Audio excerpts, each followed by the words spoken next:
দিনহাটা বিভিন্ন সীমান্তবর্তী এলাকায় দিল্লি পুলিশ এসে যারা পরিযায়ী শ্রমিক দিল্লিতে কাজ করে তাদের বাড়িতে গিয়ে তাদের অ্যাড্রেস ভেরিফিকেশনের নামে নানাভাবে হ্যারাস করছে।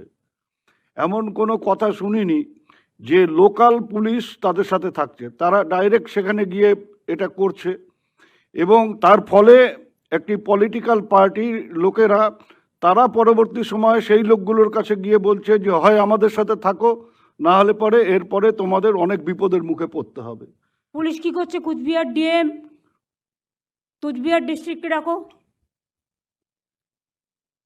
Cooch Behar DM SP Arabinda. Ma'am नमस्कार मैडम। কি শুনছি দিনহাটায় দিল্লির পুলিশ গিয়ে পরিযায়ী শ্রমিকদের বাড়ি রেড করছে, তারপরে ম্যাম বিজেপি এটা যাচ্ছে।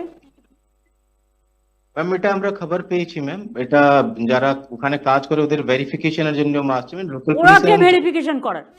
আমার স্টেটে কে থাকে তার ভেরিফিকেশন আমরা করব, ওরা কে? Why police allowed them? এবং আমাদের কাছে কোনো ইনফরমেশন পাঠায়নি। What is the role of the SP? বলো কি রাজীব ম্যাম, কুমার, তুমি জানতে এটা? তোমাকেও জানায়নি, বলো। ম্যাম আমরা আমরা ইয়ে করছি স্যার, ওদেরকে যে ভেরিফিকেশন রোলগুলো রয়েছে আমরা আমি তোমাদের আমরা একটা ভেরিফাই কথা বলি, সিস্টেমটা আগে জানো। কোনো আউটসাইডার পুলিশ আসতে গেলে লোকাল পুলিশের পারমিশন নিতে হয় এবং লোকাল পুলিশকে থাকতে হয়, সেটাও চুরি ডাকাতির কেসে।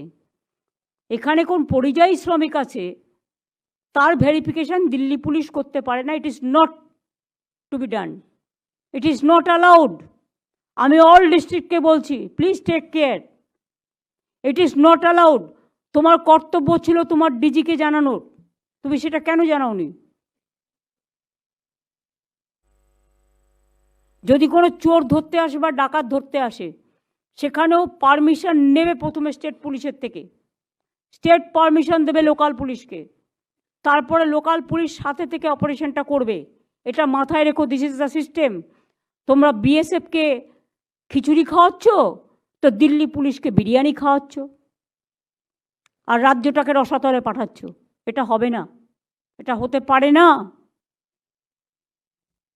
রাজীব কুমারকে বলবো টু টেক কেয়ার, অ্যান্ড সিএসকেও।